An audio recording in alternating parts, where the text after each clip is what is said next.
Long ago, in a remote village surrounded by dry hills and cracked earth, lived an old water-bearer. Time had bent his back and carved deep lines into his face. His hands were rough, hardened by years of labor under the burning sun. Yet every morning, long before the village awoke, he rose quietly and prepared for his journey. Across his shoulders, he placed a heavy wooden pole.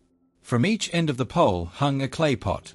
This was his daily task: walk down the steep, rocky path to the river, fill the pots with water, and climb all the way back to his master's house. The journey was never easy. The sun was harsh, the path unforgiving, and the weight heavy.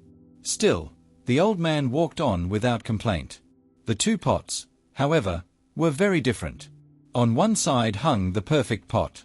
It was smooth, polished, and strong. There were no cracks on its surface, no marks of damage.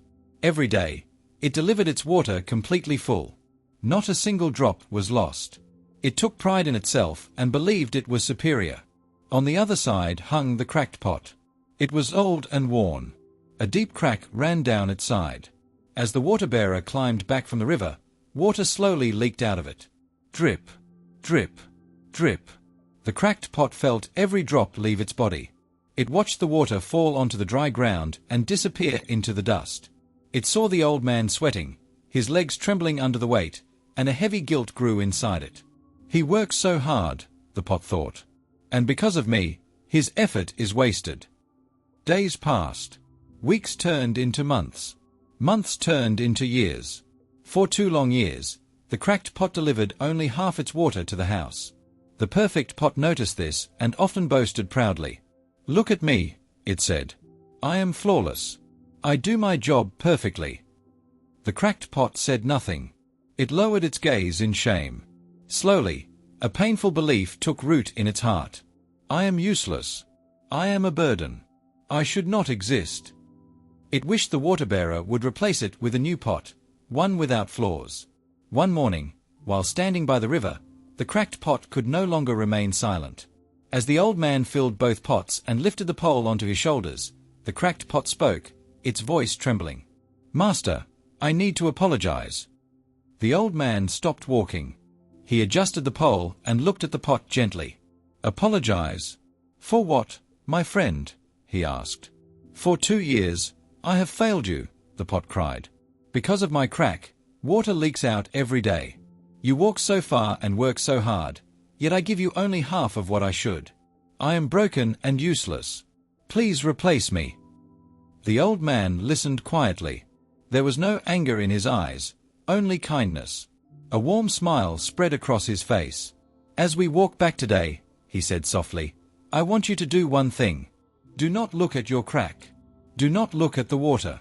Just look at the path." Confused but silent, the cracked pot agreed. They began the long climb back home. The sun burned brightly, and dust rose beneath their steps. As they walked, the cracked pot looked down at the ground beside it. Suddenly, it noticed something it had never truly seen before. Flowers. Bright, beautiful wildflowers stretched endlessly along its side of the path. Red, yellow, purple, and orange blossoms swayed gently in the breeze. Butterflies danced above them, and life filled the air. The cracked pot then looked to the other side, the side traveled by the perfect pot. That path was dry, brown, and empty. No flowers grew there. No life stirred. When they finally reached the house, the old man gently set the pots down.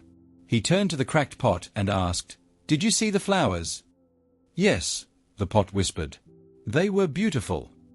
The old man smiled and said, "I have always known about your crack. I never saw it as a weakness. I planted flower seeds on your side of the path. Every day, as we walked back from the river, you watered them. Because of you," he continued, "my master's house has been filled with beauty for 2 years. Without you, these flowers would never have existed." The cracked pot felt a deep peace wash over it. For the first time, it understood. What it believed was a weakness was actually its purpose. We are all cracked pots in some way.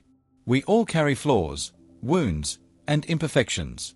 But sometimes, the very things we think are broken within us are the things that help the world bloom. Your imperfections are not useless. They are watering flowers you may not even see.